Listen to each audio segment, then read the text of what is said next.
சமையல் தெரியாத மேரிட் பேச்சுலர்ஸ்க்கு ஒரு டிப்பு. இங்கே தயிர் சாதம், உப்பு, பழைய சோறு வித்து பனங்கற்பட்டி. இந்த காம்பினேஷனில் சாப்பிட்டு பாருங்கள், நல்லாயிருக்கும்.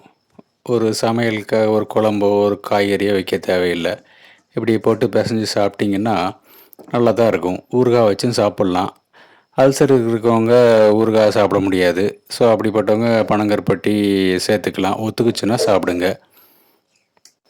நான் எல்கேஜி படிக்கும்போது மாடு மேய்க்க வந்த ஒரு அண்ணன் இப்படி தான் சாப்பிடுவாங்க. அதை பார்த்து எனக்கு இந்த பழக்கம் எல்கேஜிலே தொத்திக்கிச்சு. எப்போமாவது இந்த மாதிரி சாப்பிடுவேன். சோறு வடிச்சிருவேன். பட் சமையல் குழம்போ காய்கறியோ அந்த அளவுக்கு வைக்க தெரியாது. ஸோ அந்த மாதிரி சமயங்களில் இதெல்லாம் இந்த மாதிரி டிப்ஸு கை கொடுக்குது. ட்ரை பண்ணி பாருங்கள். பரவாயில்ல, நல்லாயிருக்கும், மோசமில்லை.